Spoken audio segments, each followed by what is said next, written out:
Llega un momento en la vida de un hombre en que se da cuenta de que todo por lo que trabajó se le ha escapado de los dedos como arena. Daniel Reyes sintió ese peso aplastante mientras estaba sentado en su vieja camioneta, sin hogar a los 53 años, con solo el diario descolorido de su abuelo como compañía. El libro de cuero contenía extraños mapas de una cascada en la jungla y notas crípticas sobre secretos ocultos. La mayoría de la gente lo descartaría como fantasía, pero Daniel no tenía a dónde ir. Siguió esos bocetos dibujados a mano adentrándose en la naturaleza, buscando algo, cualquier cosa que pudiera darle sentido a su vida de nuevo. Detrás de una atronadora cascada, encontró una cueva a la que nadie había entrado en décadas. Dentro yacían tesoros valorados en 67 millones de dólares. Pero el verdadero descubrimiento pondría a prueba todo lo que creía sobre el bien y el mal. ¿Qué harías si encontrar fortuna significara enfrentarte a los fantasmas de la historia? Antes de volver a la historia, dinos desde dónde nos sintonizas.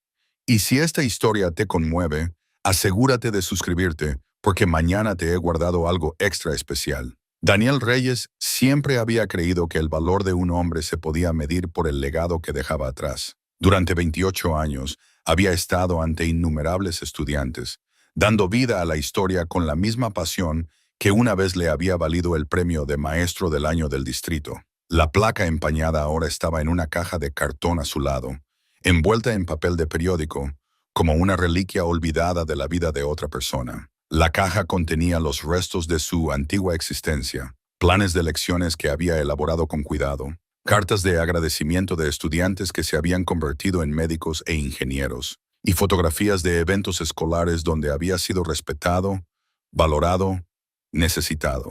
Ahora todo parecía evidencia arqueológica de una civilización que se había desmoronado bajo el peso de los recortes presupuestarios y la indiferencia burocrática. Hace 6 meses, Daniel había sido el profesor Reyes para sus estudiantes de la universidad comunitaria, el maestro que podía hacer que la caída de Roma se sintiera tan inmediata como las noticias de ayer.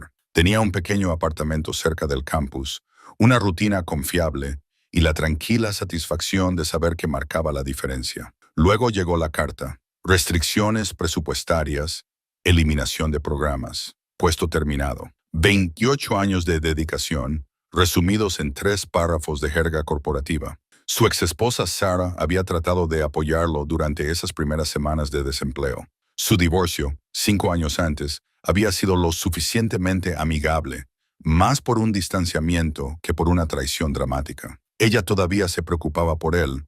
Le inquietaba la relación de su hija Emma, de 25 años, con su padre. Sarah trabajaba ahora como enfermera, estable y práctica, todo lo que Daniel solía hacer. «Encontrarás algo», le había asegurado mientras tomaban café en su cafetería habitual. Los profesores de historia siempre tienen demanda, pero los meses de cartas de rechazo demostraron lo contrario. Los distritos escolares estaban recortando programas, no contratando.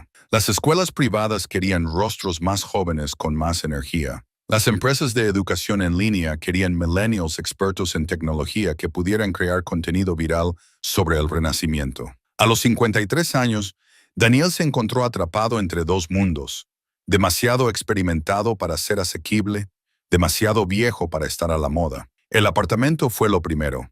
Sin ingresos, no podía pagar el alquiler, y sus pequeños ahorros se evaporaron más rápido que el rocío matutino. Se mudó a un motel por semanas, luego al sofá de un amigo, luego al asiento trasero de su camioneta Ford de 15 años. Cada paso hacia abajo en la escalera de la respetabilidad se sentía como desprenderse de otra capa de piel, revelando a alguien que no reconocía debajo. Emma le había ofrecido ayuda, por supuesto.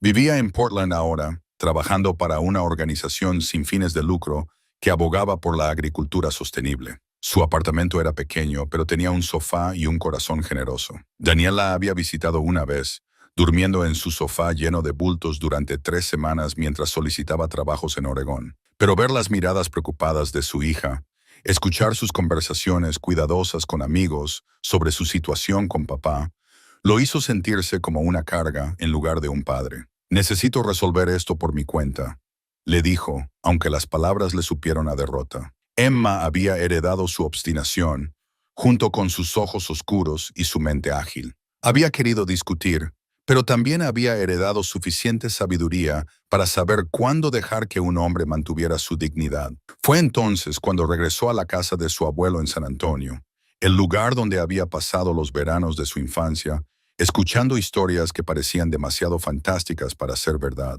Miguel Reyes había sido cartógrafo durante la Segunda Guerra Mundial, asignado a operaciones de mapeo de las islas del Pacífico que ayudaron a planificar los avances aliados. Pero después de la guerra, algo había cambiado en el anciano. Se había obsesionado con devolver las cosas a su lugar, hablando sin cesar de mapas que mostraban ubicaciones de tesoros perdidos y herencia robada. De niño a Daniel le habían encantado estas historias. El abuelo Miguel extendía mapas dibujados a mano sobre la mesa de la cocina, señalando selvas remotas y cuevas escondidas, hilando cuentos de civilizaciones antiguas y saqueos coloniales. Habló de una gran cueva detrás de una cascada donde los conquistadores españoles habían escondido artefactos robados a los pueblos indígenas, con la intención de regresar por ellos, pero nunca lograron el viaje de regreso. Algún día, Daniel, diría el anciano, su dedo desgastado trazando raíces a través de montañas imaginarias. Alguien de nuestra familia hará esto bien. Llevamos la culpa de lo que se llevó, y debemos asumir la responsabilidad de devolverlo.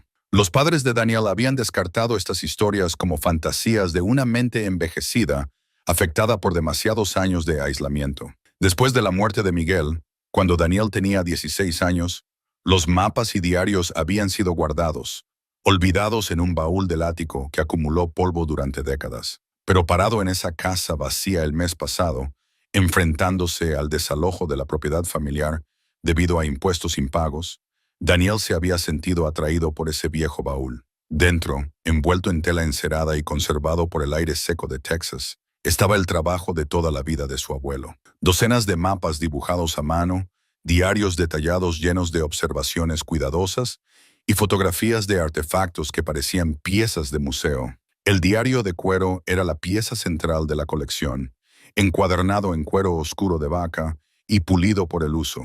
La cuidadosa caligrafía de Miguel llenaba cada página, mezclando inglés y español mientras documentaba su investigación sobre lo que él llamaba el Gran Escondite. Los mapas mostraban un detalle notable para un trabajo dibujado a mano: características topográficas, lecturas de brújula, incluso notas sobre niveles de agua estacionales y patrones de vida silvestre. Lo más sorprendente eran las fotografías, imágenes en blanco y negro, de figurillas de oro, vasijas de cerámica pintadas con diseños intrincados, adornos de jade que parecían brillar incluso en las fotos antiguas. En la parte inferior de cada foto, Miguel había escrito notas cuidadosas sobre la importancia histórica y el origen cultural. No eran tesoros al azar, eran artefactos específicos de grupos indígenas específicos, robados durante campañas coloniales específicas. Daniel había pasado semanas estudiando los materiales, cotejando las notas de su abuelo con registros históricos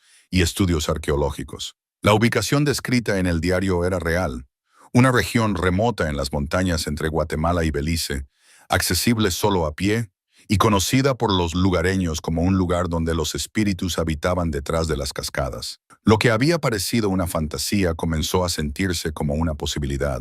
Miguel no había sido un anciano delirante contando cuentos para el entretenimiento de su nieto. Había sido un investigador cuidadoso, un cartógrafo capacitado que había pasado sus últimas décadas tratando de corregir las injusticias históricas de las que de alguna manera se había dado cuenta durante su servicio militar. Cuanto más leía Daniel, más comprendía la carga de su abuelo.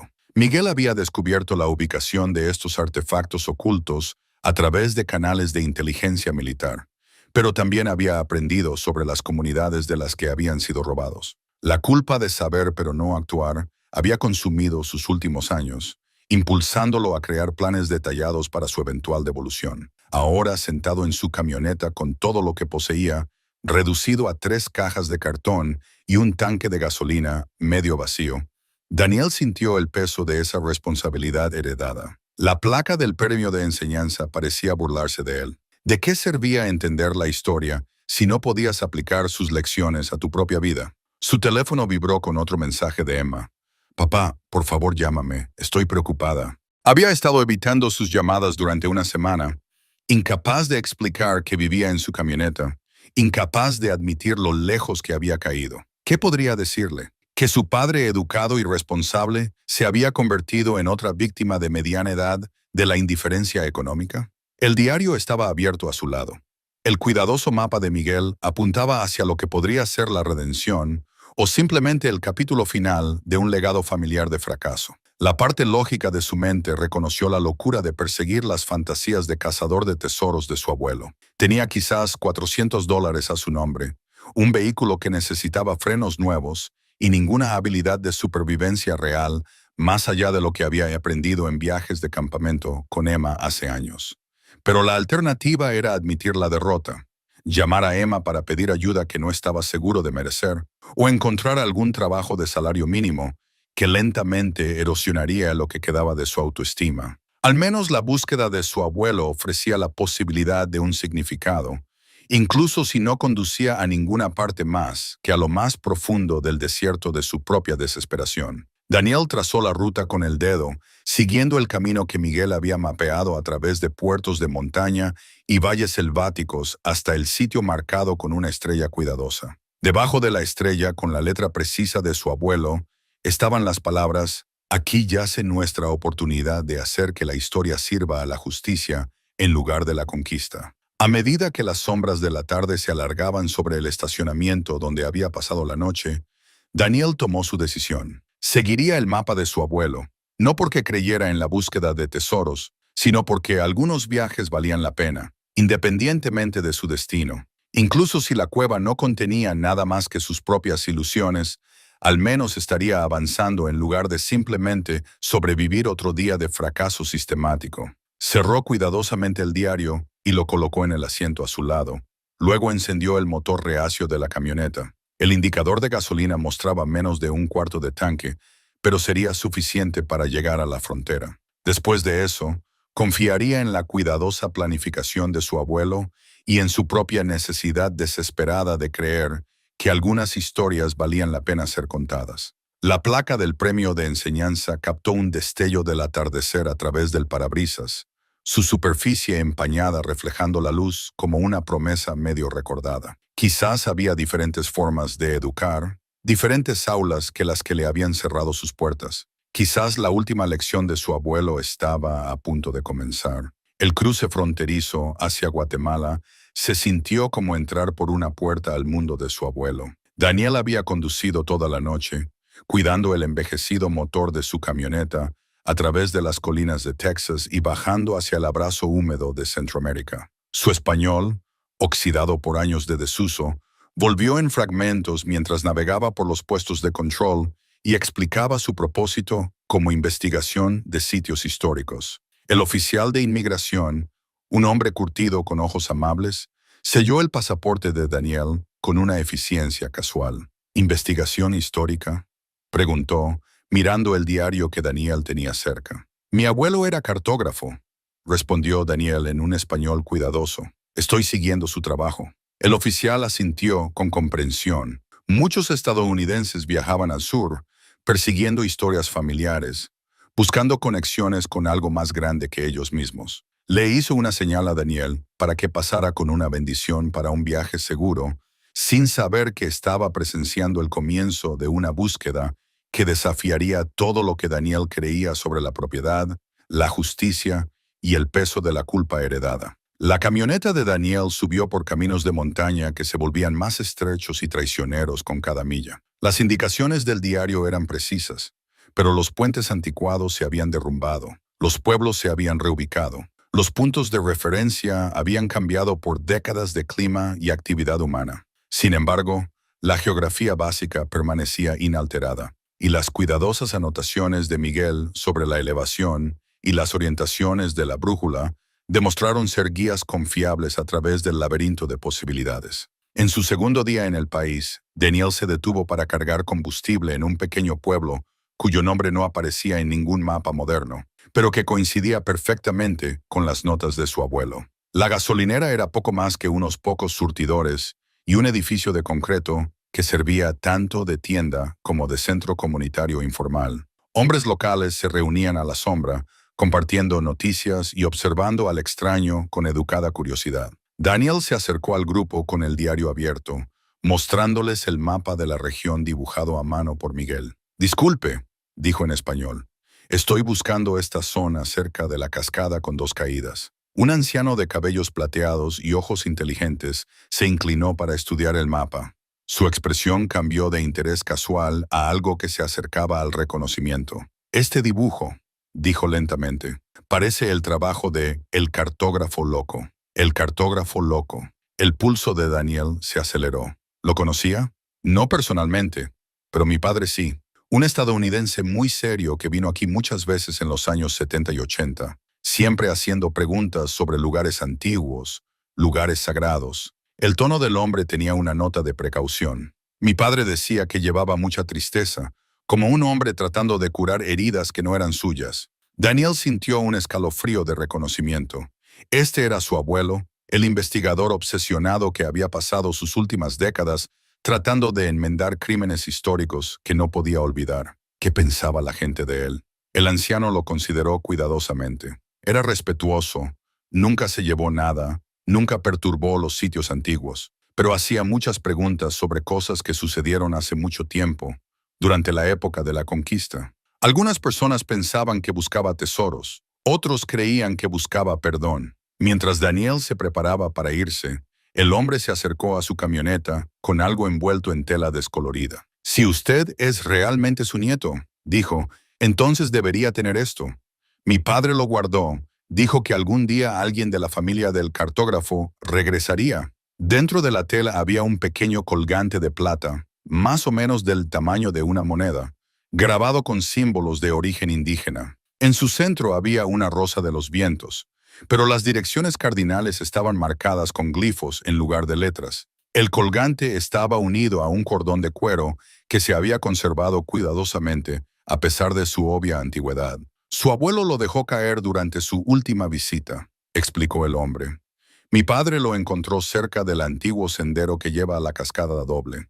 Intentó devolverlo, pero el estadounidense ya se había ido y nunca regresó. Daniel examinó el colgante con creciente emoción. Los símbolos coincidían con las anotaciones en los márgenes del diario, dibujos cuidadosos que había asumido que eran decorativos, pero que ahora se dio cuenta de que eran elementos funcionales de la investigación de su abuelo. Esto no era solo un amuleto de la suerte, era una clave para comprender las capas más profundas del trabajo de Miguel. Esa noche, acampado junto a un arroyo de montaña con el diario de su abuelo abierto a la luz del fuego, Daniel estudió el colgante con más cuidado. La rosa de los vientos se alineaba perfectamente con el norte magnético cuando se colgaba libremente, pero los glifos indígenas sugerían que servía para propósitos adicionales más allá de la simple navegación. El cruce con las notas de Miguel reveló referencias a la sabiduría antigua y la guía de los que vinieron antes. Las últimas entradas del diario adquirieron un nuevo significado con el colgante en la mano. Miguel había escrito extensamente sobre la importancia espiritual del sitio de la cascada, cómo los pueblos indígenas lo habían considerado sagrado mucho antes de que los conquistadores españoles llegaran a saquear sus tesoros. La cueva detrás de la cascada no era solo un escondite, era un santuario que había sido violado por la codicia colonial y olvidado por la historia. El sueño de Daniel esa noche estuvo lleno de sueños vívidos. Vio a su abuelo como un joven soldado procesando informes de inteligencia sobre sitios arqueológicos que estaban siendo saqueados por cazadores de tesoros no oficiales entre las fuerzas de ocupación. Fue testigo del creciente horror de Miguel al darse cuenta de la escala del robo cultural que se estaba cometiendo en nombre de la necesidad militar. Lo más poderosamente experimentó la lucha de décadas de su abuelo con la culpa por un conocimiento que llegó demasiado tarde para prevenir los crímenes, pero lo suficientemente temprano para exigir acción. La mañana siguiente trajo un problema mecánico que lo cambiaría todo. La camioneta de Daniel, forzada más allá de sus límites por la conducción en montaña y cargada con equipo de campamento, desarrolló un ominoso golpeteo en el motor. Al mediodía se había detenido por completo en un tramo remoto de la carretera, a unas 20 millas de la región de la cascada descrita en el diario. Un agricultor local con un carro tirado por mulas lo ayudó a empujar la camioneta a un lado de la carretera, fuera del camino del tráfico ocasional. La evaluación del hombre sobre el daño del motor fue entregada con certeza compasiva. Este vehículo no lo llevará a donde necesita ir, amigo. Daniel se enfrentó a un momento de la verdad. Podría hacer que la camioneta fuera remolcada de regreso al pueblo, gastar el dinero que le quedaba en reparaciones que podrían o no tener éxito, y abandonar la búsqueda de su abuelo por preocupaciones prácticas. O podría dejar la camioneta atrás y continuar a pie, llevando solo lo que pudiera cargar a la espalda a través de un terreno que se volvía más desafiante con cada milla. El colgante pareció calentarse contra su pecho mientras consideraba sus opciones. El diario de Miguel contenía notas detalladas sobre el acercamiento final a la cascada, una caminata de 3 días por senderos de la jungla, que apenas estaban marcados en cualquier mapa oficial. Su abuelo había hecho este viaje varias veces, documentando cada punto de referencia y peligro potencial con la minuciosidad de un explorador militar. Daniel transfirió sus suministros esenciales a una mochila de senderismo, pastillas para purificar el agua, equipo básico de campamento, comida de emergencia y, por supuesto, el diario y el colgante. Todo lo demás, incluidas las cajas de cartón que contenían su antigua vida, permanecería con la camioneta, artefactos de un mundo que estaba dejando atrás. El agricultor ofreció una bendición mientras Daniel se echaba la mochila al hombro y comenzaba a caminar hacia las montañas. «Vaya con Dios, profesor», dijo, intuyendo de alguna manera la antigua profesión de Daniel, «que encuentre lo que busca y que lo que busca sea digno de ser encontrado». Las primeras millas fueron engañosamente fáciles, siguiendo senderos establecidos a través de valles cultivados, donde los niños saludaban desde las puertas de las aldeas y los perros ladraban advertencias a medias al extraño que pasaba. Pero a medida que la elevación aumentaba y la civilización quedaba atrás, Daniel entró en el reino que su abuelo había mapeado con tan cuidadosa atención al detalle. El colgante se convirtió en su brújula y guía, sus símbolos antiguos alineándose con las características del paisaje de maneras que parecían trascender la mera coincidencia. Cuando el camino se bifurcaba, el colgante se balanceaba hacia la elección correcta. Cuando se acumulaban nubes de tormenta, se calentaba contra su piel a tiempo para que él buscara refugio. Al final de su segundo día a pie, Daniel había comenzado a comprender que la búsqueda de su abuelo implicaba más que la recuperación arqueológica. Era un viaje espiritual que exigía fe tanto como conocimiento. En la tercera mañana, escuchó el sonido que había atraído a su abuelo a través de décadas y continentes. El atronador rugido del agua cayendo desde alturas imposibles, resonando a través de los valles de las montañas, como la voz de la tierra misma, llamándolo a casa. El sonido de la cascada llegó a Daniel antes de que pudiera verla. Un profundo retumbo que parecía surgir de la tierra misma en lugar de caer del cielo. Siguió el creciente trueno a través de la densa vegetación de la jungla, donde enredaderas tan gruesas como su brazo creaban catedrales naturales y pájaros exóticos lanzaban advertencias a vecinos invisibles. Cada paso adelante se sentía como viajar hacia atrás en el tiempo, lejos del mundo moderno que lo había rechazado y hacia algo antiguo e inmutable. El diario de Miguel se volvió cada vez más crucial a medida que el terreno se volvía más desafiante.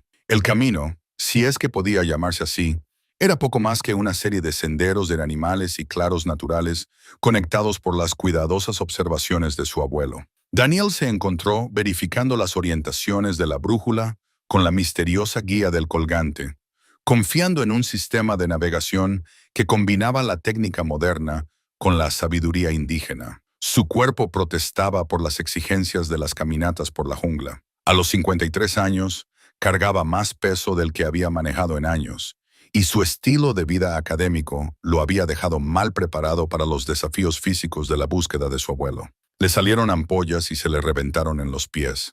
Las picaduras de mosquitos le cubrían los brazos a pesar de las generosas aplicaciones de repelente. Le dolía la espalda por el peso inusual de la mochila, y sus rodillas se quejaban de las constantes subidas y bajadas del terreno montañoso. Pero a medida que aumentaba la incomodidad, también lo hacía su sentido de conexión con algo más grande que sus luchas personales. La jungla a su alrededor pulsaba con una vida que parecía casi consciente. Plantas que se movían sin viento, animales que observaban desde las sombras con ojos inteligentes. Incluso la calidad de la luz que se filtraba a través del dosel parecía diferente aquí, más antigua y más intencional. En su segundo día en la jungla profunda, Daniel hizo un descubrimiento que validó la cuidadosa investigación de su abuelo. Cerca de un claro natural donde convergían tres arroyos, parcialmente enterrado bajo décadas de hojarasca y vegetación selvática, encontró lo que parecía un trozo de hueso tallado.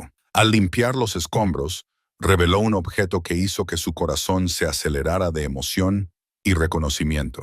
El silbato de hueso medía unas 6 pulgadas de largo, tallado en lo que parecía ser el hueso de la pata de un pájaro grande. Su superficie estaba decorada con intrincados patrones que coincidían con símbolos del colgante y del diario. A pesar de su obvia antigüedad, el silbato se sentía sólido en sus manos, conservado por el ambiente húmedo de la jungla que evitaba el agrietamiento y la fragilidad que lo habrían destruido en un clima más seco. Daniel examinó el artefacto con la cuidadosa atención que sus años de enseñanza de historia le habían convertido en un hábito. La artesanía era extraordinaria. Quienquiera que hubiera tallado este silbato poseía tanto habilidad artística como una profunda comprensión de la acústica. Los orificios para los dedos estaban colocados con precisión, y la boquilla había sido moldeada para producir el máximo volumen con un mínimo aliento. Casi sin pensar, Daniel se llevó el silbato a los labios y sopló una nota tentativa.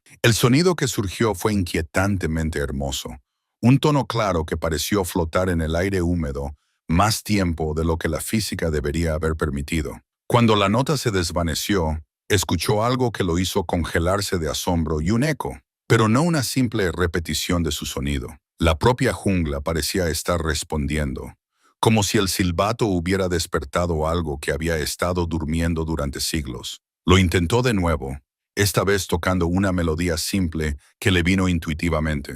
La respuesta fue inmediata e inconfundible. El sonido del agua, no solo el agua que cae, sino el agua que se mueve en patrones que sugerían canales artificiales o formaciones naturales cuidadosamente moldeadas. El silbato no era solo un instrumento musical, era un dispositivo de comunicación diseñado para interactuar con las propiedades acústicas del sitio de la cascada. Esa noche, acampado en el mismo claro donde había encontrado el silbato, Daniel experimentó los sueños más vívidos de su viaje. Vio la jungla tal como había existido antes del contacto europeo, poblada por personas que entendían su entorno con una intimidad que la civilización moderna había olvidado. Observó ceremonias donde el silbato de hueso desempeñaba un papel central, llamando a los espíritus de la cueva de la cascada y manteniendo las conexiones entre los mundos físico y espiritual. En sus sueños, Daniel se encontró con su abuelo cuando era joven,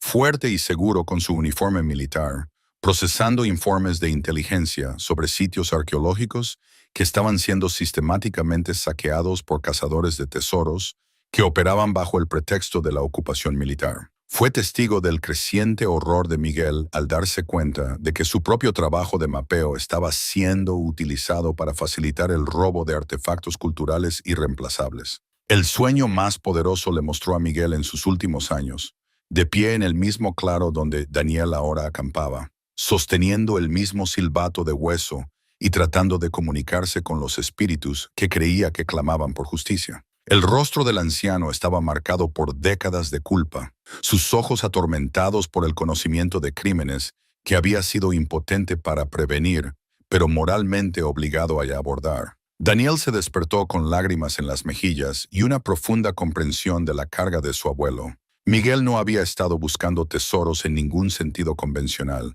Había estado buscando la redención, tratando de tender un puente entre culturas que la violencia histórica había destrozado. El silbato de hueso representaba más que la artesanía indígena. Simbolizaba la posibilidad de comunicación a través de las fronteras culturales si se abordaba con el debido respeto y comprensión. El descubrimiento del silbato también confirmó la exactitud de la investigación de Miguel. Si este artefacto había sobrevivido décadas de condiciones selváticas en la ubicación exacta que indicaba el diario, entonces otros elementos del trabajo de su abuelo probablemente eran igualmente confiables. La cueva detrás de la cascada no era mitología, era una realidad documentada, esperando a alguien con el conocimiento y la determinación para encontrarla. Mientras Daniel se preparaba para levantar el campamento para su acercamiento final al sitio de la cascada, Reflexionó sobre cuánto había cambiado desde que había dejado su camioneta averiada 3 días antes.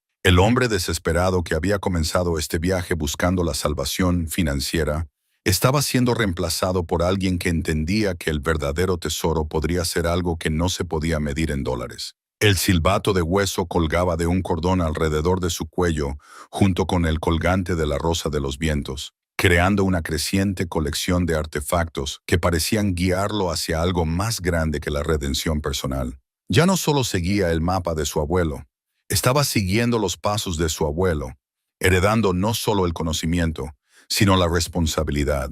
El sonido del agua que caía se hizo más fuerte a medida que avanzaba la mañana, acompañado ahora por fenómenos acústicos que comenzaba a reconocer como respuestas a las llamadas del silbato. La jungla misma parecía darle la bienvenida a casa, aceptándolo como alguien que se había ganado el derecho de acercarse al sitio sagrado a través de la comprensión adecuada en lugar de la explotación. Por la tarde, Daniel pudo ver la niebla ascendiendo a través del dosel de la jungla más adelante, marcando la ubicación de la cascada que había atraído a su abuelo a través de décadas de investigación obsesiva. El silbato de hueso se calentó contra su pecho, como si anticipara el reencuentro con su compañero acústico natural. Lo que sea que esperara detrás del agua que caía, Daniel sabía que finalmente estaba preparado para enfrentarlo con el respeto y la comprensión que su abuelo había pasado toda una vida tratando de cultivar. La cascada se reveló gradualmente, como un secreto compartido por la jungla misma. Primero llegó la niebla que se elevaba a través del dosel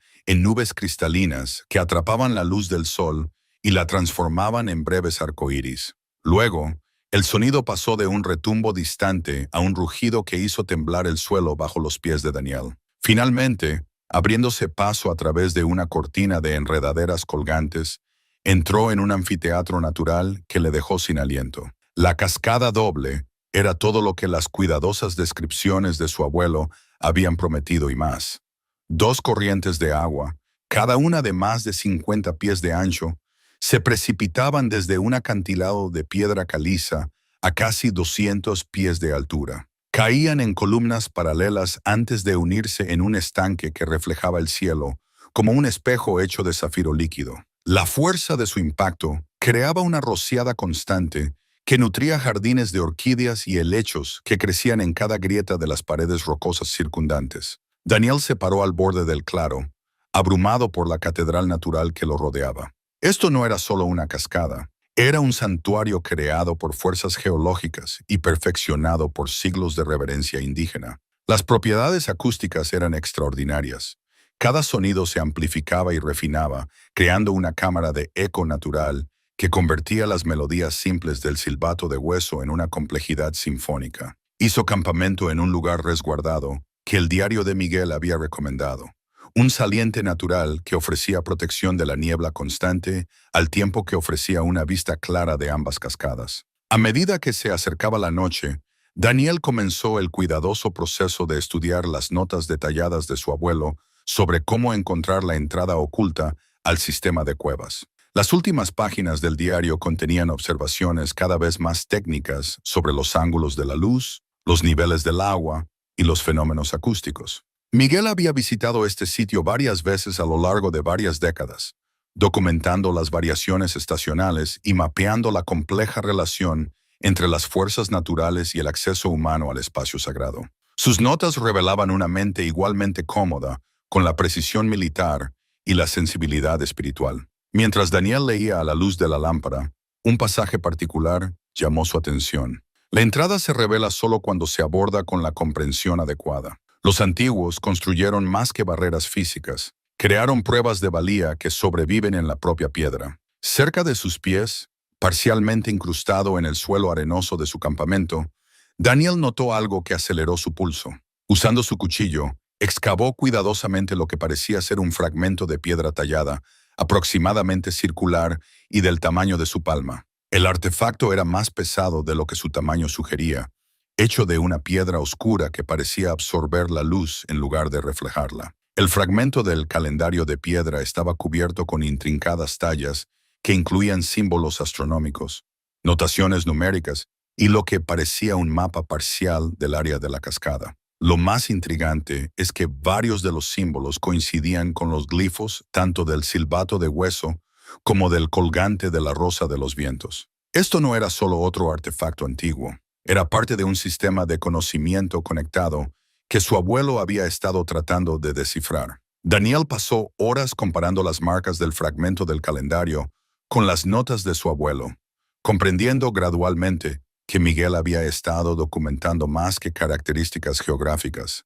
El viejo cartógrafo había estado mapeando relaciones temporales, momentos específicos en que las alineaciones celestiales revelarían aspectos ocultos del sistema de cuevas. Las anotaciones astronómicas del fragmento indicaban ángulos de visión óptimos para diferentes estaciones y momentos del día. Según los cálculos de Miguel, la entrada de la cueva solo se haría visible cuando la luz del sol golpeara la cascada en el ángulo preciso, creando efectos ópticos que revelaban aberturas normalmente ocultas por el juego de luces y sombras sobre la piedra mojada. Los primeros intentos de Daniel de localizar la entrada de la cueva fueron fracasos humillantes. A pesar de seguir las instrucciones de su abuelo con precisión matemática, no encontró más que sólidas paredes de roca detrás del agua que caía. El rocío era lo suficientemente potente como para derribarlo, y las rocas estaban tan resbaladizas que cada intento de exploración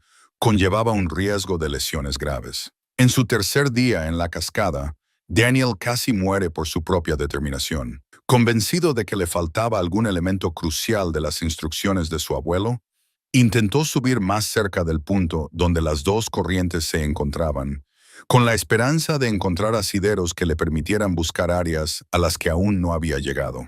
Un paso en falso sobre una piedra cubierta de algas lo hizo caer al estanque con la fuerza suficiente para sacarle todo el aire de los pulmones. La experiencia bajo el agua fue a la vez aterradora y transformadora. Mientras Daniel luchaba por alcanzar la superficie, desorientado por las poderosas corrientes y cegado por el agua turbulenta, se encontró en un espacio que desafiaba su comprensión de la geografía del estanque. El agua parecía más profunda de lo que sus observaciones anteriores habían sugerido, y las propiedades acústicas bajo el agua crearon un ambiente donde las llamadas del silbato de hueso parecían venir de múltiples direcciones simultáneamente. Cuando finalmente salió a la superficie, jadeando y temblando, Daniel se dio cuenta de que su casi ahogamiento había revelado algo crucial sobre la naturaleza oculta del sitio. El estanque mismo era parte del sistema de acceso, no solo un punto de recolección de agua que caía, sino un elemento integral del diseño de la cueva. Las corrientes subacuáticas seguían patrones que sugerían canales artificiales, y los efectos acústicos indicaban espacios huecos detrás de lo que parecían ser sólidas paredes de roca. Esa noche, mientras Daniel se recuperaba de su casi ahogamiento, hizo un gran avance en la comprensión de las instrucciones del fragmento del calendario. Los cálculos astronómicos no se trataban solo de ángulos de luz. Se trataban de momentos específicos en que las fuerzas naturales se alineaban para revelar caminos ocultos. La entrada al sistema de cuevas no era permanentemente accesible. Era una puerta que se abría solo bajo condiciones precisas que ocurrían predeciblemente, pero con poca frecuencia. Cotejando el fragmento del calendario con las décadas de observaciones de Miguel, Daniel calculó que las condiciones de visualización óptimas ocurrirían a la mañana siguiente, aproximadamente 30 minutos después del amanecer, cuando el ángulo del sol crearía el efecto óptico preciso necesario para revelar la entrada oculta. Pasó la noche en meditación y preparación, usando el silbato de hueso para crear patrones musicales que parecían resonar con los ritmos naturales de la cascada. El colgante se calentó contra su pecho, y el fragmento del calendario pareció pulsar con una energía sutil, como si los tres artefactos estuvieran respondiendo a su proximidad a su propósito original. A medida que se acercaba el amanecer, Daniel se posicionó según las cuidadosas instrucciones de su abuelo, sosteniendo el fragmento del calendario en el ángulo preciso indicado por sus marcas. El silbato de hueso colgaba listo alrededor de su cuello, y el colgante de la rosa de los vientos apuntaba firmemente hacia el norte magnético, creando un sistema de triangulación que conectaba la observación astronómica con la navegación terrestre. El sol salió a través de capas de niebla y rocío, proyectando una luz que transformó la cascada en un prisma de belleza imposible. Y luego, exactamente en el momento en que los cálculos de Miguel habían predicho, Daniel lo vio. Un brillo en el agua que caía que reveló el contorno oscuro de una abertura escondida detrás de la cascada, pero claramente visible para cualquiera que supiera exactamente cuándo y dónde buscar. La entrada a la obsesión de su abuelo estaba finalmente al alcance. La entrada al sistema de cuevas era exactamente lo que Daniel había esperado y completamente más allá de su imaginación. Siguiendo la precisión de su abuelo, vadeó las heladas aguas del estanque y se pegó a la pared de roca detrás de la cascada oriental. La abertura se reveló como un arco natural, lo suficientemente alto como para que un hombre pudiera caminar erguido, tallado por siglos de flujo de agua y moldeado por manos que entendían la geometría sagrada de los lugares ocultos. Entrar por ese arco fue como cruzar un umbral entre mundos. El atronador rugido de la cascada se apagó inmediatamente, reemplazado por el suave eco del agua goteando y el susurro del aire moviéndose a través de vastos espacios subterráneos. El haz de luz de la linterna de Daniel reveló un túnel que se extendía más allá del alcance de su luz. Sus paredes cubiertas de depósitos minerales que brillaban como estrellas en un cielo subterráneo. La conservación dentro de la cueva era extraordinaria, mientras que la jungla exterior luchaba con el ciclo constante de crecimiento y decadencia. El ambiente de la cueva había permanecido estable durante siglos. La temperatura era fresca, pero no fría. El nivel de humedad perfecto para preservar materiales orgánicos que se habrían desintegrado en las duras condiciones del mundo exterior. Daniel siguió el túnel más profundamente bajo tierra, guiado por el mapa detallado de su abuelo de la distribución del sistema de cuevas. Miguel había pasado un tiempo considerable documentando múltiples cámaras, cada una con sus propias características y contenidos. El pasaje principal conducía a lo que el diario describía como el corazón del santuario, una catedral natural donde se habían conservado los artefactos más importantes. A medida que se adentraba en la montaña, Daniel comenzó a comprender la verdadera naturaleza del sitio. Esto no era solo una cueva que se había utilizado para el almacenamiento. Era un santuario diseñado deliberadamente, modificado por generaciones de artesanos indígenas que entendían cómo trabajar con formaciones de piedra natural para crear espacios que servían tanto para fines prácticos como espirituales. La primera cámara a la que entró Daniel le dejó sin aliento. Su linterna iluminó paredes cubiertas de pictogramas que contaban historias que abarcaban siglos, imágenes de ceremonias, observaciones astronómicas y tradiciones culturales habían sido pintadas con pigmentos que permanecían vívidos a pesar de su obvia antigüedad. En el centro de la cámara, sobre una plataforma de piedra natural, se encontraba un objeto que hizo temblar las manos de Daniel mientras se acercaba. El espejo de obsidiana era perfectamente circular, de unas 18 pulgadas de diámetro. Su superficie pulida hasta una reflectividad que parecía imposible para un material trabajado con herramientas antiguas. El espejo estaba engastado en un elaborado marco de jade y oro tallado, decorado con símbolos que lo conectaban con los otros artefactos que Daniel llevaba. Lo más notable es que la superficie del espejo no solo mostraba reflejos, sino que parecía contener imágenes que cambiaban y se movían a medida que él se movía a su alrededor. Daniel examinó el espejo con la cuidadosa atención que sus años de enseñanza de historia le habían inculcado, pero no estaba preparado para el impacto emocional de verse realmente reflejado en su superficie. El hombre que le devolvía la mirada no era el académico destrozado que había comenzado este viaje.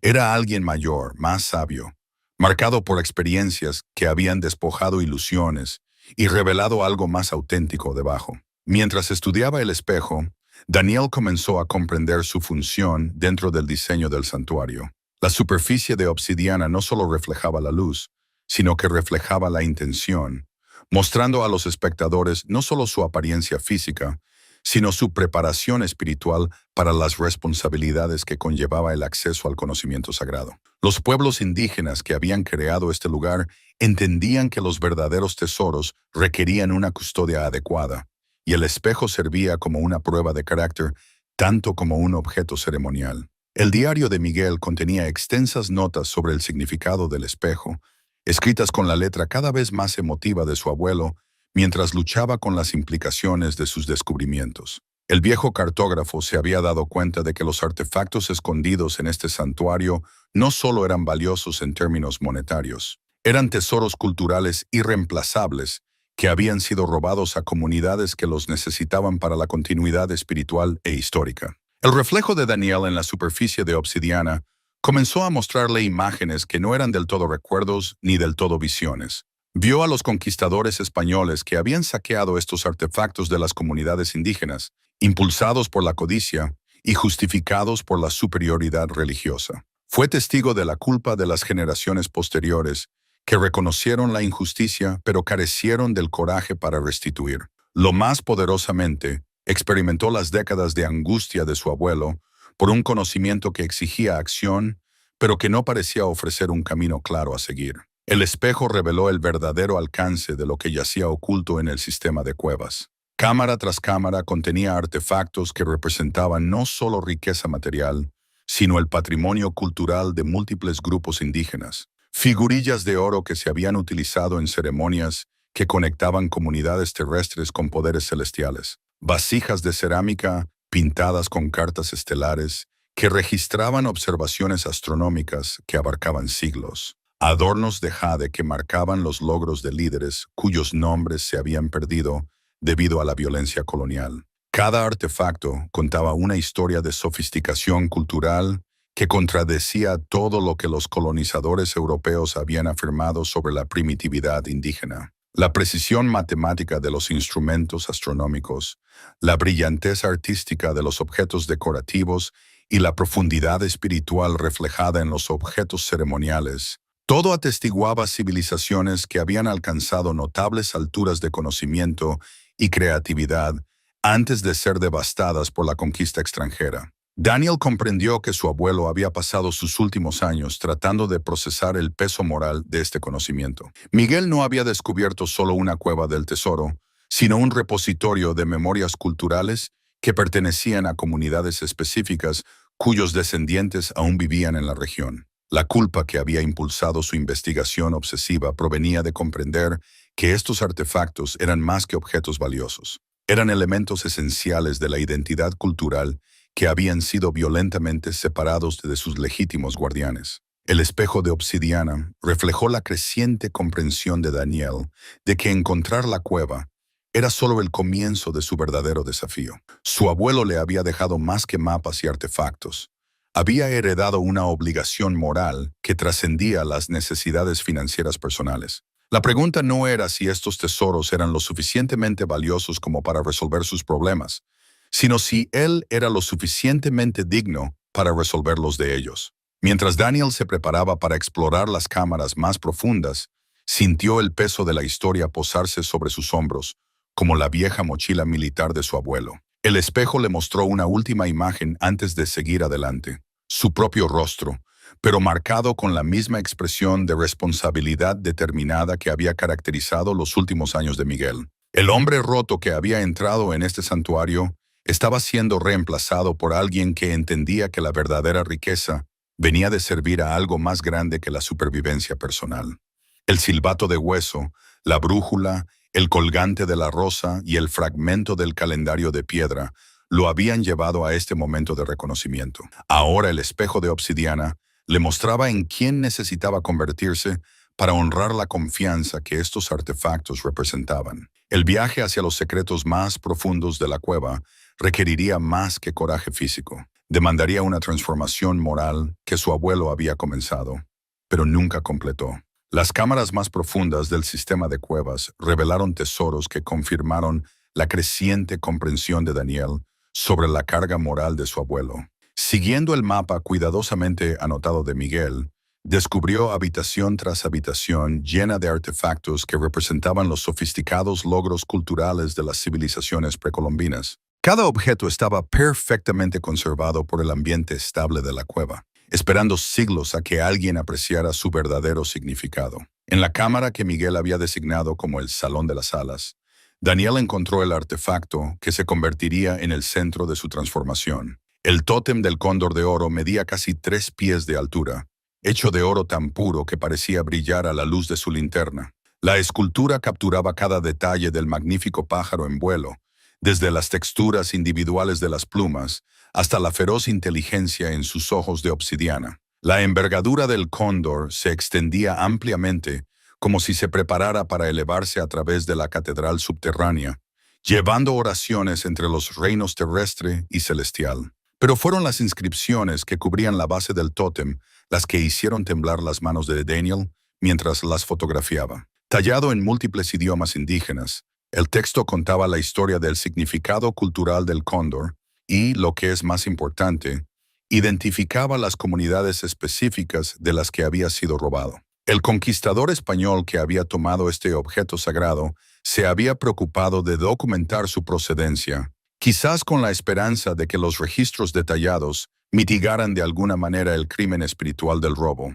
Daniel pasó horas estudiando las inscripciones con la ayuda de las traducciones de su abuelo, comprendiendo gradualmente que el cóndor de oro no era solo arte ceremonial. Era un ancla espiritual para las comunidades que medían su conexión con la sabiduría ancestral a través de su relación con los objetos sagrados. El tótem representaba generaciones de continuidad cultural que habían sido violentamente interrumpidas por la conquista colonial.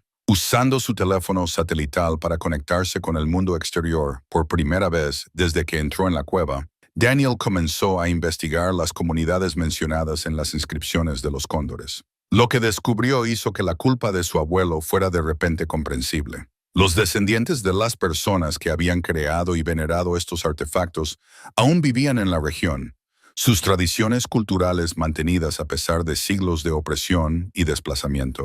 La comunidad quichimaya que había creado el cóndor de oro aún realizaba ceremonias en honor al ave sagrada, pero sus rituales habían estado incompletos durante siglos sin su enfoque espiritual más poderoso. Situaciones similares existían para docenas de otros grupos indígenas cuyos objetos sagrados yacían ocultos en las cámaras de la cueva. El robo de estos artefactos no había sido solo un robo, había sido un asesinato cultural, rompiendo las conexiones espirituales que las comunidades habían pasado generaciones tratando de restaurar. Las llamadas telefónicas de Daniel a instituciones arqueológicas y organizaciones de derechos indígenas le abrieron los ojos a la complejidad de la repatriación cultural en el mundo moderno. La doctora Elena Vázquez, profesora de estudios indígenas en la Universidad de Guatemala, explicó los marcos legales y éticos que rigen el retorno de la propiedad cultural robada. Estos artefactos pertenecen legalmente a las comunidades de las que fueron tomados, le dijo la doctora Vázquez durante su larga conversación. Pero el proceso para devolverlos requiere una extensa documentación, consulta comunitaria y a menudo años de procedimientos legales. El hecho de que los haya encontrado no le da la propiedad, le da la responsabilidad. Esa responsabilidad se hizo más pesada a medida que Daniel exploraba más cámaras y documentaba más artefactos, figurillas de oro que habían servido como intermediarios entre reinos humanos y divinos, máscaras de jade usadas por líderes espirituales durante ceremonias de transformación, vasijas de cerámica que habían contenido medicinas sagradas y aguas benditas. Cada objeto representaba no solo un logro artístico, sino una tecnología espiritual que las comunidades necesitaban para mantener sus conexiones con la sabiduría ancestral. El diario de Miguel contenía reflexiones cada vez más torturadas sobre este mismo dilema moral.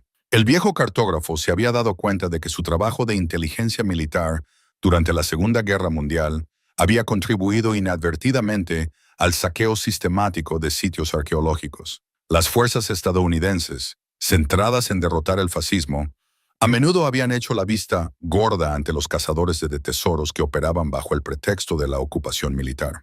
Las precisas habilidades de cartografía de Miguel se habían utilizado para documentar sitios que luego fueron saqueados por coleccionistas no oficiales que vendían artefactos a compradores privados en Estados Unidos y Europa. Daniel encontró la última carta de su abuelo, escondida en un recipiente impermeable detrás del cóndor de oro. La letra de Miguel, temblorosa por la edad pero aún decidida, transmitía décadas de culpa acumulada y una desesperada esperanza de que su nieto completaría la misión que él no había podido terminar. Daniel, si estás leyendo esto, entonces has encontrado lo que pasé mi vida tratando de entender. Estos artefactos no son tesoros en el sentido convencional, son pedazos de almas, que fueron arrancadas de sus comunidades hace siglos. Fui demasiado cobarde para devolverlos yo mismo, demasiado asustado por las complicaciones legales y los costos personales. Pero te he dado el conocimiento y la oportunidad de hacer lo que yo no pude. El valor monetario de estos objetos es insignificante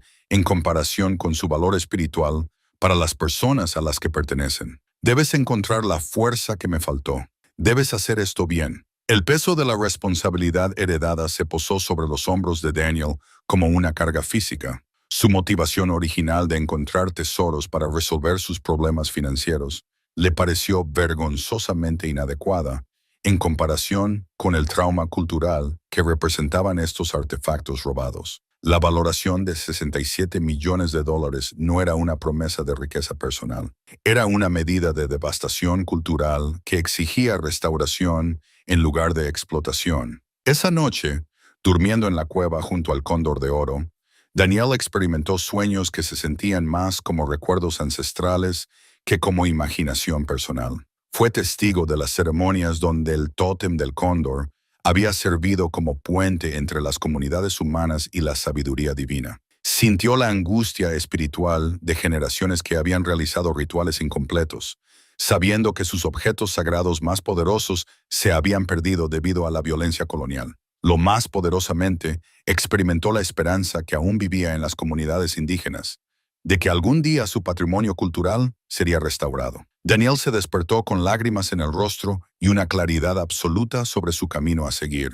En la cámara más profunda del sistema de cuevas, sellada detrás de una pared de piedra que había requerido una cuidadosa remoción según las instrucciones de Miguel, Daniel hizo el descubrimiento que redefiniría todo lo que creía entender sobre la búsqueda de su abuelo. La cámara contenía un recipiente metálico impermeable, claramente de fabricación moderna, que había sido colocado allí décadas después de los artefactos originales. Dentro, envuelto en tela encerada y conservado con precisión militar, se encontraba un libro de registro encuadernado en cuero que destrozaría sus suposiciones sobre la historia de la cueva.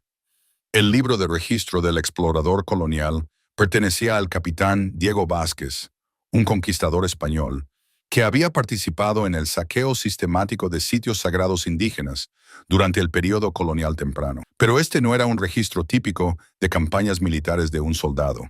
Era la torturada confesión de un hombre cuya conciencia había sido destruida por los crímenes culturales que había cometido al servicio del imperio y el oro.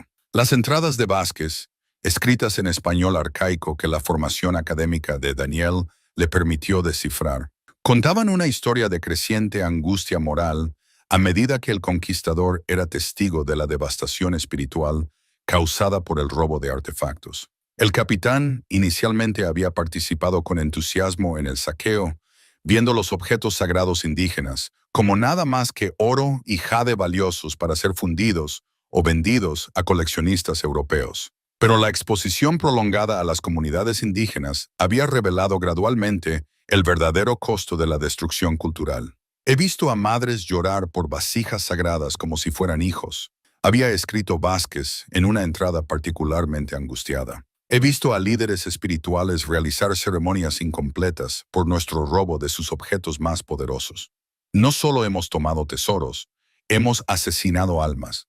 El libro de registro documentaba la creciente comprensión de Vázquez de que los artefactos que había ayudado a robar eran elementos irreemplazables de sofisticados sistemas espirituales. Las comunidades indígenas no veían estos objetos como meras decoraciones o símbolos de estatus. Eran conexiones vivas con la sabiduría ancestral, herramientas esenciales para mantener el equilibrio cósmico y repositorios de conocimiento cultural que se había acumulado a lo largo de generaciones de cuidadosa observación y práctica espiritual.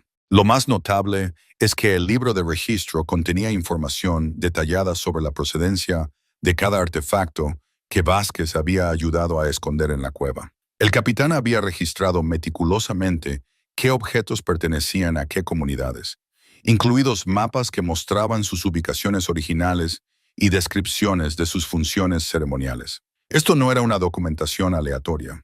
Era un inventario cuidadoso creado por alguien que esperaba que las generaciones futuras pudieran devolver los objetos robados a sus legítimos guardianes. Pero la revelación más impactante del diario llegó en sus últimas entradas, donde Vázquez reveló información que explicaba la poderosa conexión de Daniel con esta búsqueda. La culpa del conquistador lo había llevado a casarse con una mujer indígena, cuya familia había sido devastada por el robo de artefactos. Sus hijos, criados con el conocimiento tanto de la cultura colonial española como de las tradiciones espirituales indígenas, habían heredado la obligación moral de algún día restaurar lo que se había tomado. Daniel trazó la información genealógica con creciente asombro y reconocimiento. Los descendientes de Vázquez, de herencia mixta, habían migrado gradualmente hacia el norte a lo largo de los siglos, llevando consigo historias familiares sobre objetos sagrados escondidos en una cueva de montaña y una deuda espiritual que exigía un pago eventual. El apellido había cambiado a través de matrimonios y asimilación cultural, pero el conocimiento esencial se había conservado a través de la tradición oral hasta que llegó a Miguel Reyes, el abuelo de Daniel. La revelación golpeó a Daniel como un golpe físico. Su abuelo no había sido solo un cartógrafo lleno de culpa tratando de corregir injusticias históricas. Había sido un descendiente del mismo conquistador que había robado originalmente estos artefactos. La obsesión de Miguel por devolver los objetos sagrados no era académica ni altruista. Era una obligación ancestral, una deuda familiar que se había transmitido a través de generaciones de descendientes de herencia mixta que llevaban la culpa de los crímenes coloniales en su ADN. La propia ascendencia indígena de Daniel, oculta bajo generaciones de asimilación cultural e identidad estadounidense, explicó de repente las conexiones espirituales que había sentido a lo largo de su viaje. La capacidad de respuesta del silbato de hueso a su toque, la guía del colgante a través de un terreno imposible, las revelaciones del espejo de obsidiana sobre su carácter. Estas no eran coincidencias o fantasía, eran reconocimiento, un reconocimiento de los objetos sagrados de que su legítimo guardián finalmente había llegado. El diario contenía un último elemento que hizo temblar las manos de Daniel mientras lo leía. Vázquez había incluido instrucciones detalladas para una ceremonia de repatriación que limpiaría espiritualmente los artefactos de su contaminación colonial y los restauraría a sus relaciones adecuadas con las comunidades a las que servían. El capitán había aprendido esta ceremonia de su esposa indígena, quien había insistido en que cualquier devolución eventual de los objetos sagrados debía realizarse de acuerdo con los protocolos espirituales adecuados. Pero comprender la conexión de su familia con los artefactos creó una nueva complejidad moral que Daniel no había anticipado. Como descendiente de Diego Vázquez, no solo había heredado la responsabilidad de devolver los objetos robados, sino también la carga espiritual de los crímenes ancestrales. Los artefactos no eran solo objetos culturalmente valiosos que casualmente había encontrado. Eran la deuda de su familia con las comunidades indígenas, una obligación que se había acumulado durante más de 4 siglos. Daniel pasó la noche en la cámara más profunda, rodeado de artefactos que representaban tanto un inmenso valor monetario como un significado cultural incalculable, tratando de procesar el peso de la culpa y la responsabilidad heredadas. El cóndor de oro parecía observarlo con ojos de obsidiana que contenían la paciencia de siglos, esperando una justicia que ya había sido demorada demasiado tiempo. Su conexión telefónica satelital con el mundo exterior le trajo conversaciones con la doctora Vázquez y otros expertos que confirmaron las implicaciones legales y éticas de su descubrimiento. El derecho internacional en materia de repatriación cultural era complejo, pero el principio era claro. Las comunidades indígenas tenían reclamaciones legítimas sobre los objetos sagrados que les habían sido robados, sin importar cuánto tiempo hubiera pasado o por cuántas manos hubieran pasado los artefactos. Su situación es en realidad bastante notable, le explicó la doctora Vázquez durante una de sus largas conversaciones.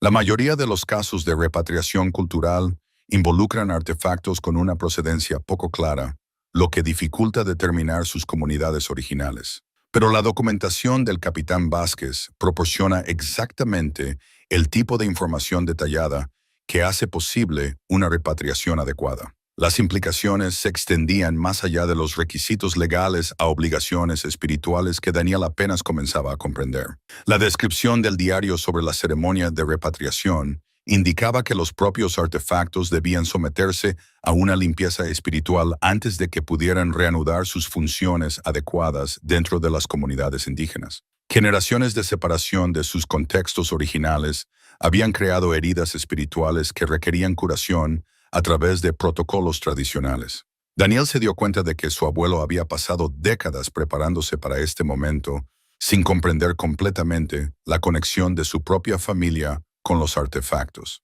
Miguel había investigado comunidades indígenas, aprendido sobre los protocolos adecuados para manejar objetos sagrados e incluso establecido conexiones con ancianos tribales, todo mientras creía que simplemente estaba tratando de corregir injusticias históricas. La verdad era que se había estado preparando inconscientemente para cumplir una obligación ancestral que se había transmitido a través de su linaje. Al amanecer sobre la cascada exterior, la luz entraba por la entrada de la cueva e iluminaba las alas extendidas del cóndor de oro. Daniel tomó la decisión que definiría el resto de su vida. Los artefactos no eran suyos para guardar o vender. Eran la deuda de su familia por pagar. La valoración de $67 millones no era una medida de oportunidad personal, sino de responsabilidad ancestral que exigía una acción inmediata. El académico destrozado que había entrado en la cueva buscando la salvación financiera se había ido para siempre, reemplazado por alguien que entendía que la verdadera riqueza venía de curar heridas históricas en lugar de perpetuarlas. Daniel Vázquez reclamaría el apellido que sus antepasados habían abandonado, pasaría el resto de su vida asegurándose de que estos objetos sagrados encontraran su camino a casa. El tocado ceremonial de plumas esperaba a Daniel en la cámara más sagrada de la cueva, un espacio que su abuelo había designado como el corazón del poder espiritual, pero al que nunca se había atrevido a entrar. El tocado era magnífico, más allá de toda descripción. Cientos de plumas iridiscentes dispuestas en patrones que parecían moverse y fluir como agua viva, sostenidas por una estructura de oro y jade que incorporaba símbolos astronómicos que coincidían con los de los otros artefactos. Según el diario del capitán Vázquez, el tocado había pertenecido a un líder espiritual de alto rango cuya autoridad abarcaba múltiples comunidades indígenas. El conquistador lo había robado durante el saqueo de un centro ceremonial, sin comprender que estaba tomando la encarnación física de un liderazgo intertribal que había mantenido la paz y la cooperación en vastos territorios durante generaciones. Daniel se acercó al tocado con la reverencia que su viaje le había enseñado que era necesaria al manipular objetos de tal significado espiritual. Al levantarlo cuidadosamente de su lugar de descanso, sintió un peso que no tenía nada que ver con su masa física. Las plumas parecían susurrar con las voces de generaciones de líderes que lo habían usado durante ceremonias que conectaban las comunidades terrenales con la sabiduría celestial. Las instrucciones del diario para la ceremonia de repatriación eran explícitas.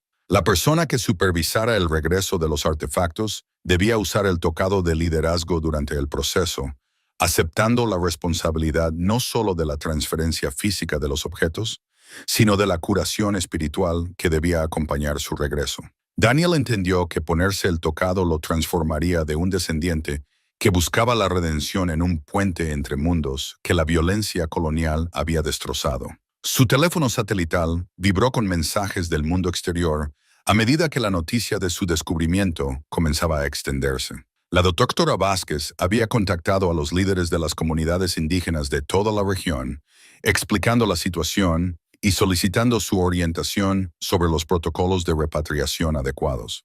La respuesta había sido inmediata y abrumadora. Los consejos tribales, que habían pasado siglos manteniendo ceremonias incompletas, se estaban preparando para viajar al sitio de la cascada para lo que podría ser el evento de restauración cultural más significativo en la historia moderna de Centroamérica. Pero el teléfono de Daniel también trajo noticias inquietantes.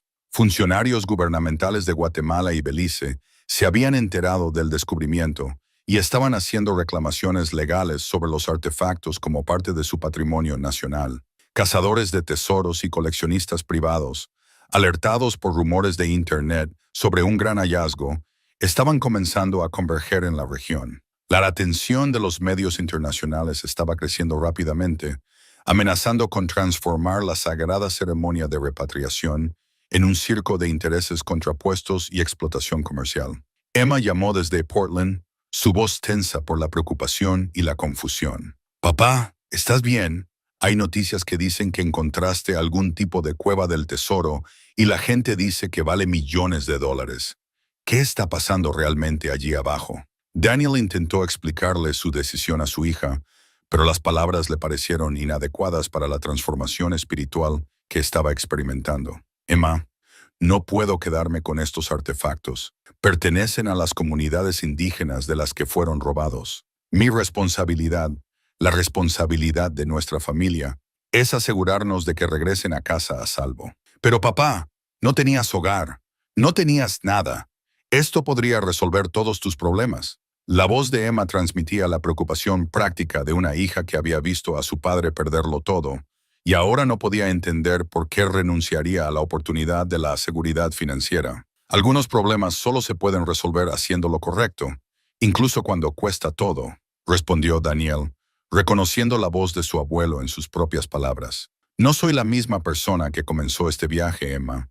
He aprendido cosas sobre nuestra familia, sobre la historia, sobre la responsabilidad que no puedo simplemente ignorar». Rosa, la anciana indígena que había reconocido el colgante de la Rosa de los Vientos semanas antes, llegó al sitio de la cascada con un pequeño grupo de líderes comunitarios. Su presencia trajo tanto validación como un peso moral adicional a la decisión de Daniel. Examinó los artefactos con la cuidadosa atención de alguien que entendía su significado espiritual más allá de cualquier valor monetario. «Tu abuelo vino a mí muchas veces a lo largo de los años», le dijo Rosa a Daniel mientras se sentaban junto al estanque de la cascada. «Llevaba tanta tristeza, tanta culpa por cosas que sucedieron antes de que naciera. Le dije entonces lo que te digo ahora. Los ancestros entienden la diferencia entre los que roban y los que devuelven. Has elegido el camino de la curación. La ceremonia de repatriación requeriría la coordinación entre múltiples comunidades indígenas cuyos ancestros habían creado diferentes artefactos ahora almacenados en la cueva. Líderes tribales viajaban desde toda Centroamérica, muchos llevando objetos ceremoniales que no se habían utilizado en rituales completos durante siglos. La reunión representaría la cooperación intertribal más grande en la región desde antes del contacto europeo. Daniel pasó días trabajando con los líderes comunitarios para planificar la ceremonia de acuerdo con protocolos que honraban tanto el significado espiritual de los artefactos como los requisitos legales del derecho internacional de repatriación. Funcionarios gubernamentales y expertos arqueológicos documentarían el proceso, asegurando que la transferencia cumpliera con todos los estándares legales mientras respetaban la soberanía indígena sobre su patrimonio cultural. Los desafíos prácticos eran enormes. Cada artefacto requería una evaluación individual para determinar su comunidad original, los protocolos de manejo ceremonial adecuados y los requisitos específicos para la limpieza espiritual. El Cóndor de Oro solo involucró a representantes de 3 grupos mayas diferentes cuyos ancestros habían compartido su uso ceremonial a través de las fronteras tribales. Los desafíos legales se intensificaron a medida que los funcionarios gubernamentales y los cazadores de tesoros intentaban reclamar derechos sobre el descubrimiento. Abogados internacionales especializados en repatriación cultural llegaron de todo el mundo, creando un entorno legal complejo que amenazaba con retrasar la ceremonia indefinidamente. Daniel se encontró en el centro de batallas legales que se extendían mucho más allá de su situación personal a preguntas fundamentales sobre los derechos indígenas y la soberanía cultural. Pero el desafío más significativo fue interno. La propia transformación de Daniel de cazador de tesoros desesperado a constructor de puentes culturales aún estaba incompleta. Al usar el tocado ceremonial, sintió el peso del liderazgo que no estaba seguro de merecer. Las comunidades indígenas lo trataban con un respeto que parecía desproporcionado a sus contribuciones, llamándolo el que trae a nuestros hijos a casa, y incluyéndolo en la planificación de ceremonias que no entendía del todo. Su relación distanciada con Emma comenzó a sanar a medida que ella comprendía gradualmente el significado de su decisión. Voló desde Portland para apoyarlo durante los preparativos finales, trayendo consigo las habilidades prácticas y la inteligencia emocional que la habían hecho exitosa en el trabajo sin fines de lucro. Juntos, Navegaron la compleja intersección del legado familiar, los derechos indígenas y el derecho internacional que rodeaba el proceso de repatriación. Sara, su exesposa, los sorprendió con una llamada telefónica que no contenía ninguno de los juicios que había esperado. «Estoy orgullosa de ti, Daniel», dijo simplemente.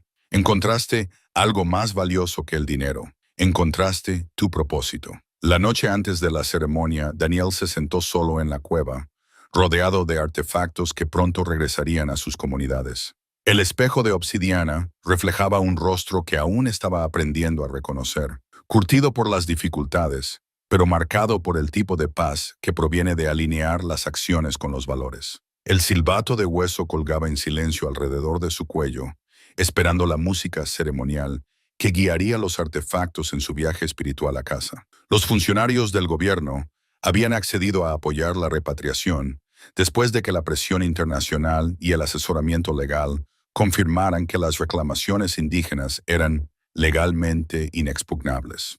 Los cazadores de tesoros habían sido ahuyentados por el aumento de la seguridad y la atención de los medios internacionales que hacían políticamente imposible cualquier intento de robo.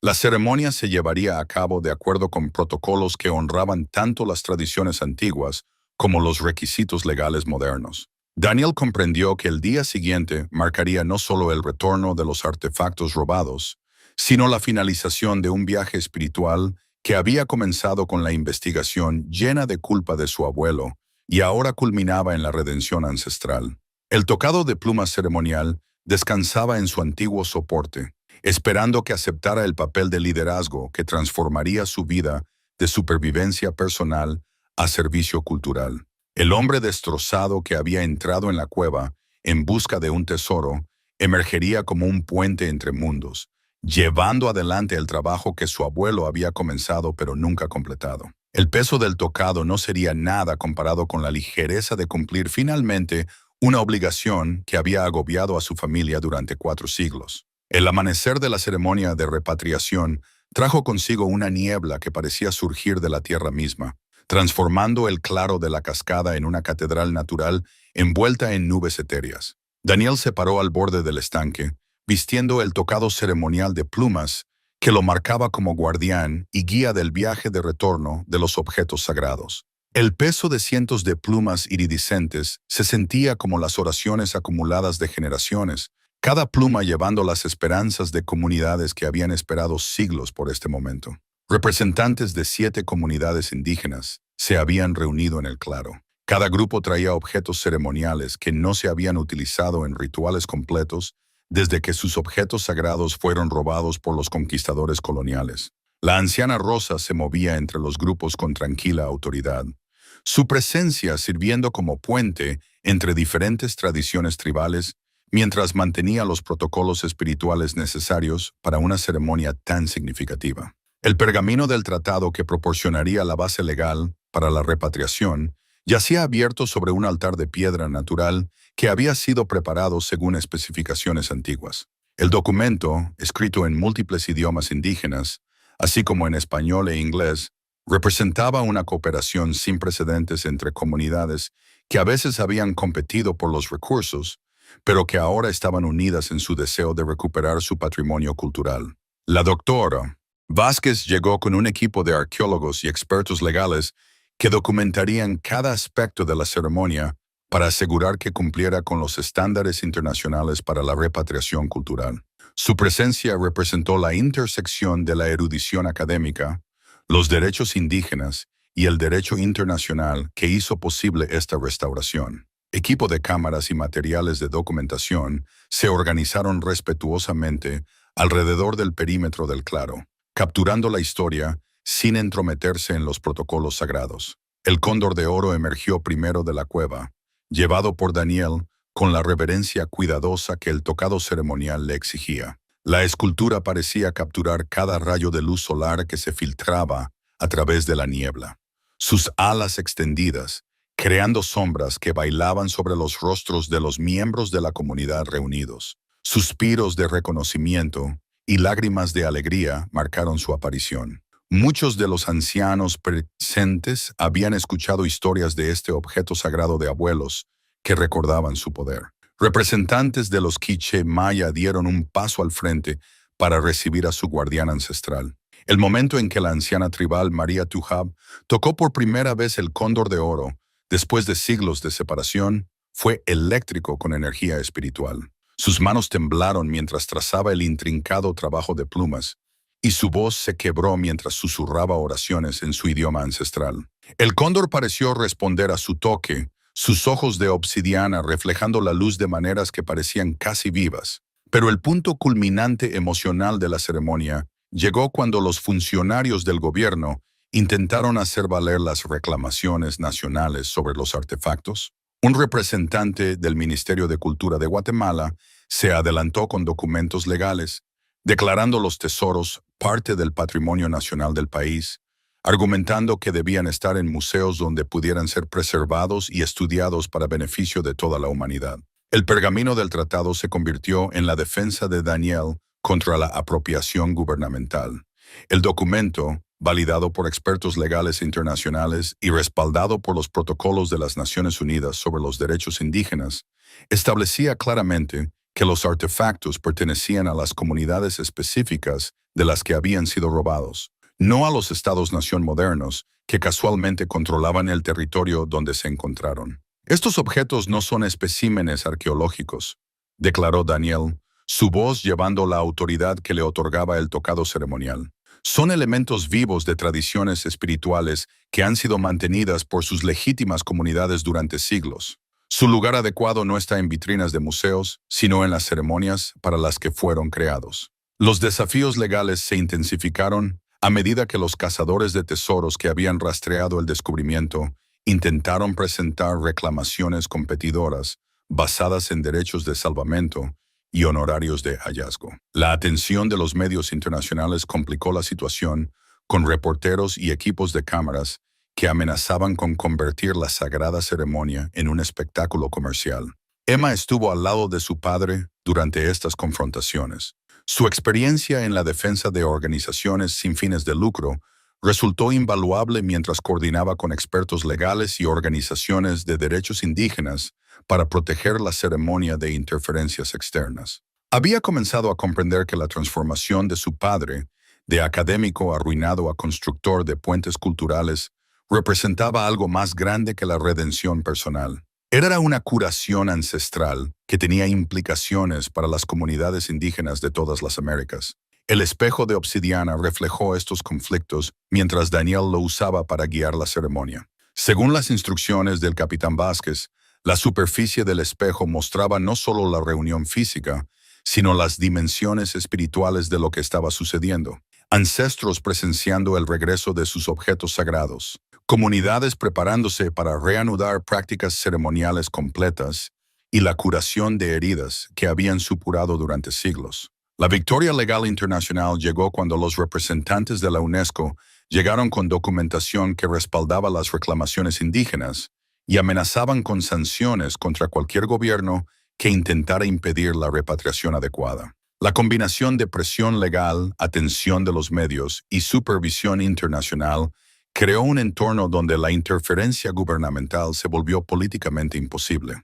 La primera fase de la ceremonia concluyó con Daniel presentando formalmente el pergamino del tratado a los líderes comunitarios reunidos, transfiriendo la autoridad legal y espiritual de la culpa heredada de su familia a las comunidades indígenas que habían mantenido sus tradiciones culturales a pesar de siglos de opresión. El momento marcó no solo el regreso de objetos valiosos, sino la restauración de conexiones espirituales que la violencia colonial había cortado.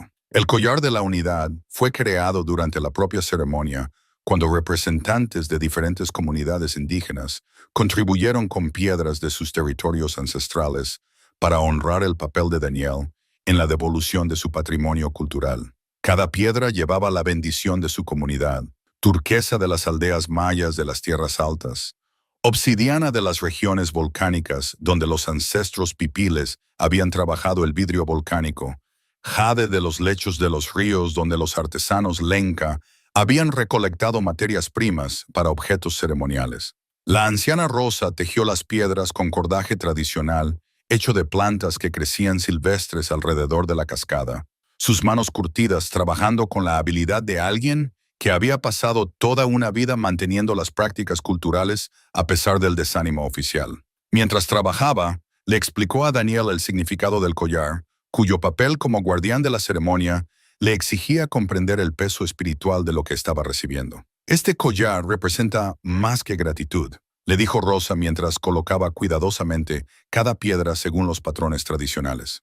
Marca tu aceptación en comunidades que habían sido divididas por la violencia colonial, pero que ahora están unidas por el regreso de sus objetos sagrados. Llevas la responsabilidad de continuar este trabajo, de ayudar a otros artefactos robados a encontrar su camino a casa. La victoria legal sobre las reclamaciones gubernamentales se hizo completa cuando los tribunales de Guatemala y Belice dictaminaron que las comunidades indígenas tenían una soberanía legítima sobre su patrimonio cultural, independientemente de dónde se encontraran los artefactos dentro de las fronteras nacionales modernas. Las decisiones sentaron precedentes que afectarían casos similares en toda América Latina, fortaleciendo las protecciones legales para los derechos culturales indígenas en todo el hemisferio. La transformación de Daniel alcanzó su clímax emocional al quitarse el tocado ceremonial de plumas y transferir formalmente su autoridad a los líderes tradicionales que supervisarían la integración de los artefactos de nuevo en el uso ceremonial. El momento se sintió como desprenderse de una carga que había llevado sin comprender su peso. La culpa de los crímenes ancestrales que habían marcado la historia de su familia durante 4 siglos. La cobertura de los medios internacionales de la ceremonia de repatriación desató conversaciones globales sobre la justicia cultural y las responsabilidades de los descendientes, cuyos ancestros habían participado en la apropiación colonial. Daniel se vio a regañadientes empujado a un papel público como defensor de la repatriación cultural. Su historia inspiró esfuerzos similares de otras familias que descubrieron sus conexiones con el robo histórico. La presencia de Emma durante la ceremonia profundizó su reconciliación, ya que fue testigo de la transformación de su padre de académico desesperado a alguien que había encontrado un significado más allá de la supervivencia personal. Comenzó a planificar su reubicación de Portland a Centroamérica, donde podría aplicar su experiencia en organizaciones sin fines de lucro para apoyar los esfuerzos de preservación cultural indígena.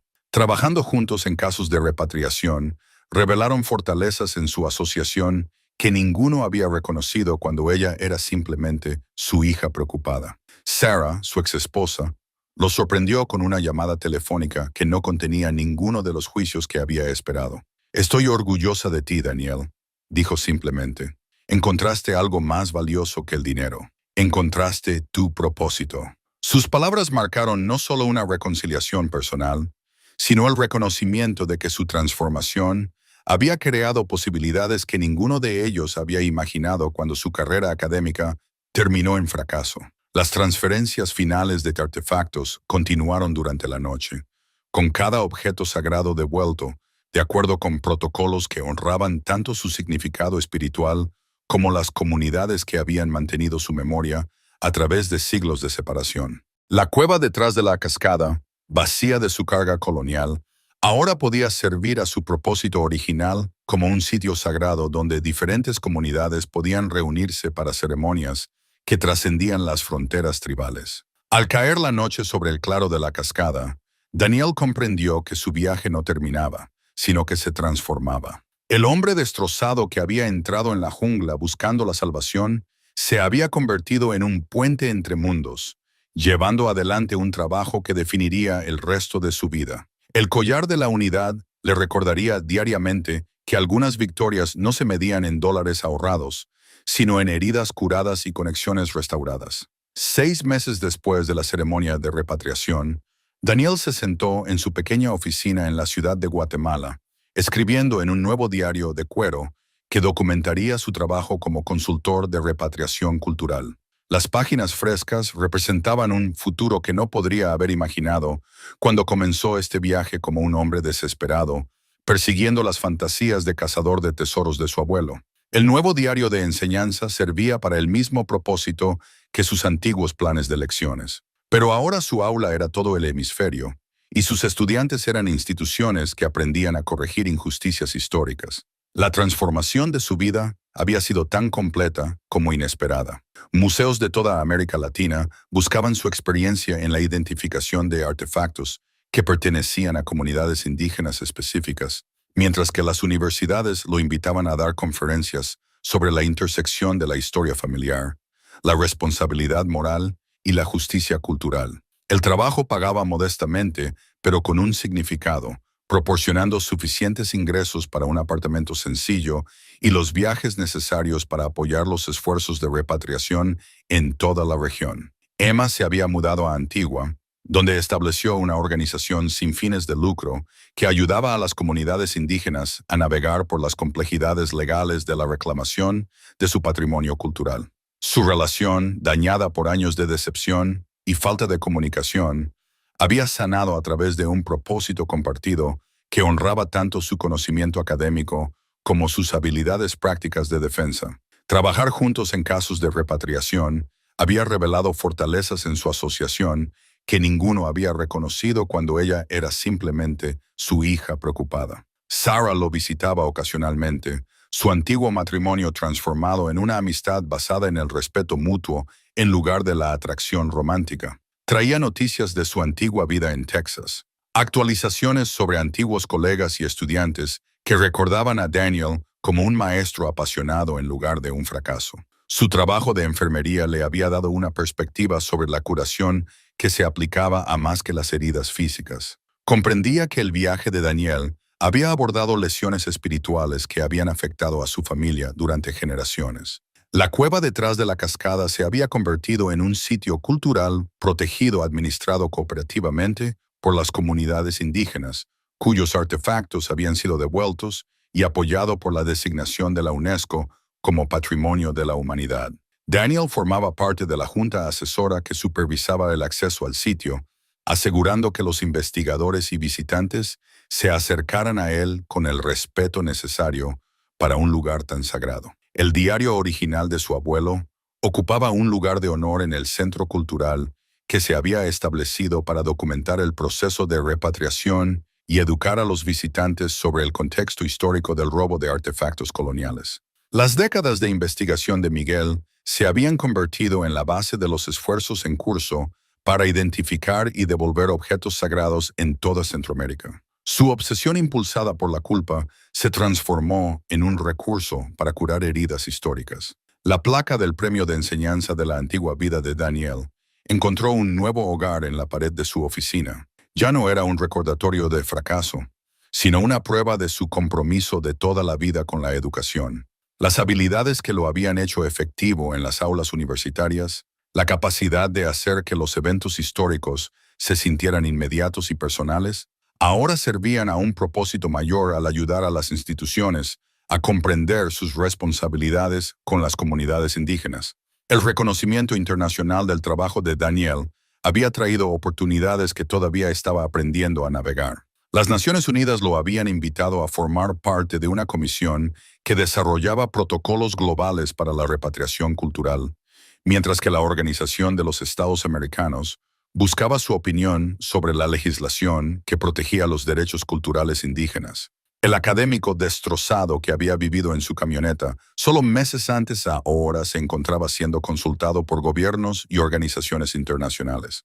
Pero el reconocimiento más significativo provino de las comunidades cuyos artefactos había ayudado a devolver. El collar de la unidad se había unido a otros regalos que marcaban su aceptación en familias extendidas de toda la región. Un colgante de jade tallado de los ancianos mayas, un brazalete de plata de los artesanos lencas, un cinturón tejido de las comunidades pipiles, cuyos recipientes sagrados habían encontrado su camino a casa gracias a su trabajo.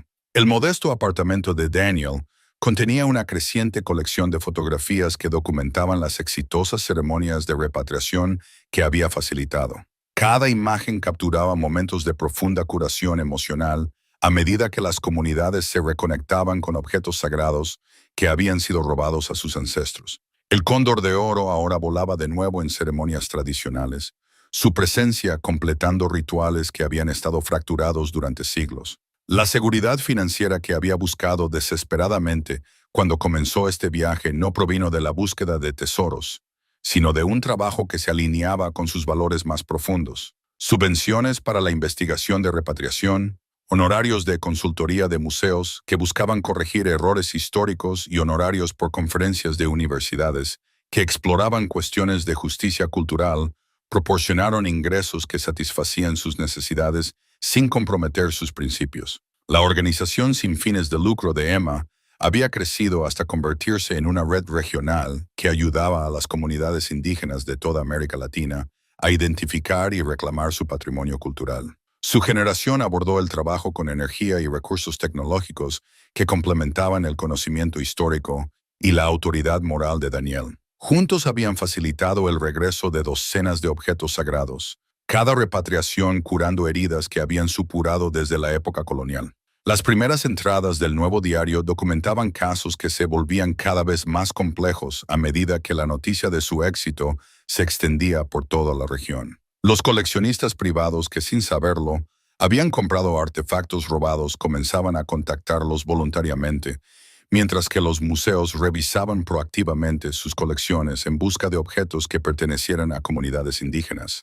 El impulso creado por la ceremonia de la cascada estaba generando cambios sistémicos en la forma en que las instituciones abordaban el patrimonio cultural. La escritura de Daniel había evolucionado de la planificación desesperada a la documentación reflexiva de experiencias que trascendían su transformación personal.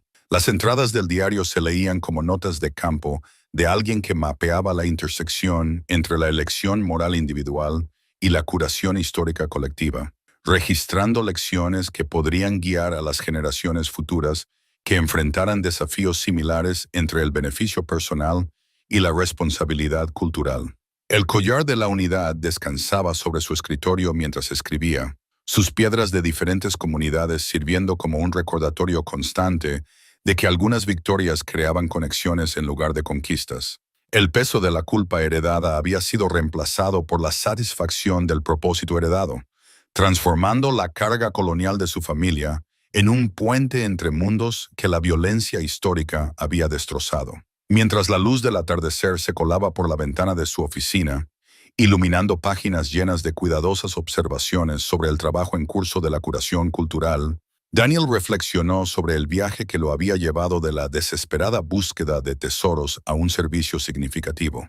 El diario del abuelo que lo había iniciado todo yacía abierto a su lado, sus mapas ahora obsoletos, pero su imperativo moral finalmente cumplido. El hombre destrozado que había entrado en la jungla, buscando la salvación, había encontrado algo más valioso que un tesoro. Había descubierto que la redención no venía de tomar, sino de devolver, no del beneficio personal, sino de la curación colectiva. La placa del premio de enseñanza captó los últimos rayos de sol como una promesa cumplida, reflejando la comprensión de que el propósito más elevado de la educación era ayudar a los mundos heridos a recordar cómo curarse a sí mismos.